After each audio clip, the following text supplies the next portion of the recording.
জলাভূমি ভরাট, জলাজমি ভরাট, আর এরপর যে ছবি আপনাদেরকে দেখাবো খড়িবাড়ির ছবি। প্রায় 10 বছর পর দখলমুক্ত হলো 44 কাঠা সরকারি জমি, গুড়িয়ে দেওয়া হলো অবৈধ নির্মাণ। দখলমুক্ত করে জমিতে বসানো হলো সরকারি বোর্ড।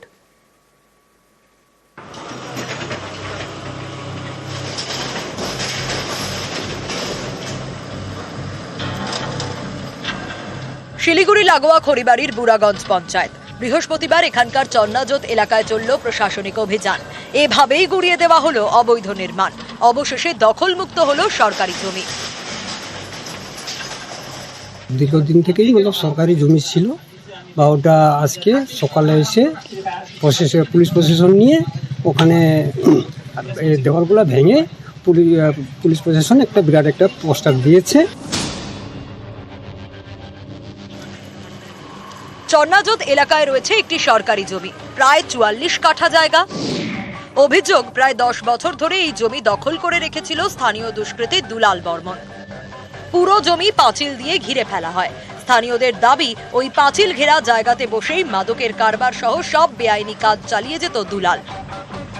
সম্প্রতি জমি দখলের অভিযোগ যায় প্রশাসনের কাছে। তারপরেই জেলা শাসকের নির্দেশে এদিন অভিযান।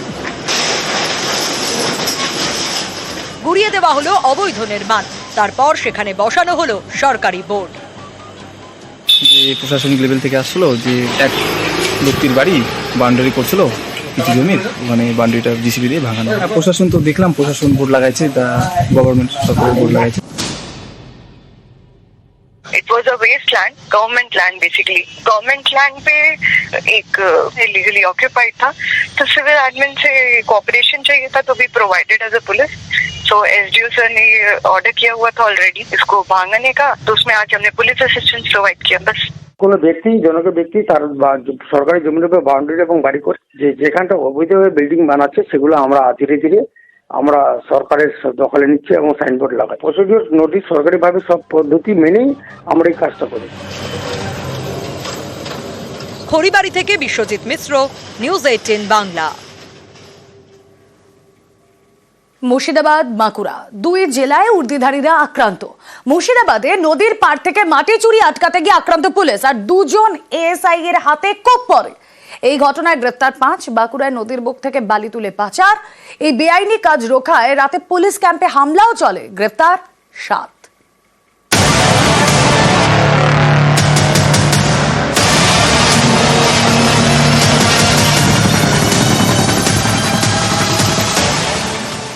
দিনে দুপুরে নদীর পাড় থেকে তোলা হচ্ছে মাটি।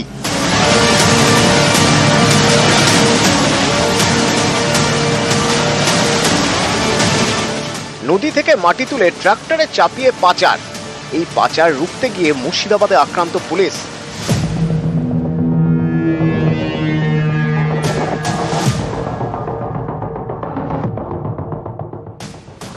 মুর্শিদাবাদের ভগবানগোলা 2 নম্বর ব্লকের রানীতলা, এখানকার সরলপুর গ্রাম পঞ্চায়েতের গা ঘেঁষে বয়ে গিয়েছে ভৈরব নদী।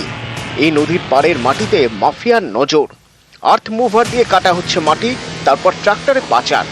দিনের পর দিন এভাবেই মাটি চুরি চলছে। অভিযোগ পেয়ে বুধবার রাতে সরলপুরে যায় রানীতলা থানার পুলিশ। অভিযোগ, তখনই তাদের উপর হামলা।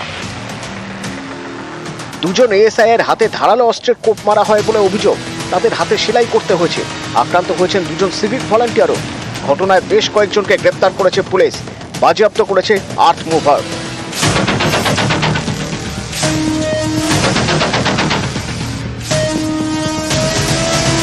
বাঁকুড়া সোনামুখী থানার উত্তর বেশিয়া, এখানে দামোদরের চর থেকে বালি চুরির অভিযোগ। মঙ্গলবার অভিযানে যায় পুলিশ। তখনকার মতো এলাকা ছাড়ে পাচারকারীরা। রাতে তারা উত্তর বেশিয়া পুলিশ ক্যাম্পে হামলা চালায়।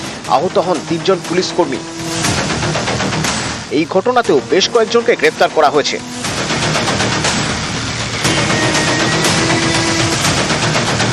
তিমানা বলে যে গ্রাম আছে, ওই গ্রাম থেকে কিছু উত্তেজিত জনতা এসে ক্যাম্পে তখন যারা ছিলেন, অর্থাৎ আমাদের একজন এনভিএফ সহকর্মী এবং 2 জন সিভিক কর্মী, ওদের ওপর হামলা চালায়। ওরা এতে ইনজিওর্ড হয়।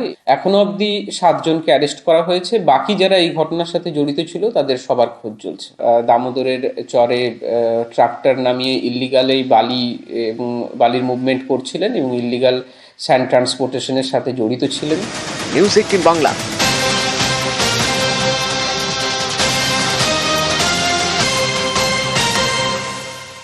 আর এবার দেখুন, আবাসে কাটমানি না মেলায় বাংলার বাড়ির উপভোক্তাকে মারধরের অভিযোগ। হারোয়ার শঙ্করপুকুরে নেতার বিরুদ্ধে অভিযোগ, প্রথম কিস্তির টাকা মিলতেই 10,000 টাকা কাটমানি দাবি নেতা, না দেওয়ায় সদল বলে বাড়িতে হামলার অভিযোগ, মুখ বন্ধ রাখতে হুমকি দেওয়ার অভিযোগ, পুলিশের দ্বারস্থ আবাস উপভোক্তা। জিয়াউল আলম প্রতিনিধি রয়েছেন আমাদের সঙ্গে। জিয়াউল, এতবার এত রকম ভাবে কাটমানি না নেওয়ার কথা বলা হয় যে হ্যাঁ অ্যাকশন নেওয়া হবে, কিন্তু তারপরেও আমরা দেখছি যে এই কেসে একদম দেখো রোমেলা, বাংলা আবাস যোজনা ঘরের টাকায় থেকে সেখান থেকে কাটমানি চাওয়ার অভিযোগ এবং কাটমানি না দিলে তার বাড়ি ভাঙচুর করা হবে, তাকে মারধর করা হবে এবং এলাকা ছাড়া করা হবে, এমনই হুমকি দিলেন। কে দিলেন? একজন সোনারপুকুর শঙ্করপুর গ্রাম পঞ্চায়েতের প্রধান মনিরুল মন্ডল সহ তার দলবল, এবং তারা রাতে গিয়ে সেখান থেকে 10,000 টাকা কাটমানি চাই, সেই টাকা না দেওয়া হয়। অর্থাৎ প্রথমে এই প্রথম কিস্তির টাকার থেকে 9,500 টাকা দেওয়া হলো, দ্বিতীয় আবার যখন এই টাকা থেকে আরো 10,000 টাকা দাবি করে, তখন সেই ব্যক্তি অর্থাৎ পাঁচু মণ্ডল টাকা দিতে অস্বীকার করে, তখন তাকে বেধড়ক মারধর করে এবং তার সেই যে ভাঙা বাড়ি, সেই ভাঙা বাড়িতে আবার ভাঙচুর চালায় এই মনিরুল মণ্ডল সহ তার বেশ কয়েকজন অনুগামীরা। এবং তার দিকে যেটা অভিযোগ, অর্থাৎ পাঁচু মণ্ডল যে অভিযোগ করছেন, ইতিমধ্যেই থানায় কিন্তু লিখিত অভিযোগ দায়ের করেছে, কিন্তু মনিরুল মণ্ডলের স্পষ্ট দাবি তিনি কারোর কাছে কাটমানির টাকা চাননি, তাকে স্বইচ্ছায় যারা দেয় সেই টাকাটা নিয়ে তিনি খান, এমনটাও তিনি অভিযোগ করলেন। ইতিমধ্যেই কিন্তু পাঁচু মণ্ডল সহ তার পরিবারের একাধিক ব্যক্তি ইতিমধ্যেই হারোয়া থানায় লিখিত অভিযোগ দায়ের করেছে। এখন দেখার বিষয় মনিরুলের নেতৃত্বে পার্টির কমিটির ছেলেপিলেরা গিয়ে মারধর করে, টাকা চাচ্ছে, একবার দিছে 9,000 হয়নি, আবার 10,000 চাচ্ছে, মারপিট করলো, করে মশাটির মধ্যে দৌড় ভেঙে আবার ট্রেনে তুলে আইলো, বউটারে মারলো, বৌমাটারে একটু মারলো, কিল ঘুষি মেরেছে, আবার ফের টাকা চাচ্ছে। এই হাড়ায় ডাক্তার দেখে থানায় আইলাম এই রিপোর্ট করতে, যেন মুক্তি চাই, ভালো বিচারটাই যেন পায়। এরকম কোনো ঘটনা ঘটেছে আমি জানি না, আমি শুনলাম যে এরকম ঘটনা ঘটেছে, সঠিক আমি জানি না। আমি তো 1 টাকা চাইনি, কেউ যদি ভালোবেসে 2 টাকা দেয় সেইটাই ঠিক, আর খুশি করে যদি কিছু দেয় তাহলে নিতে পারো।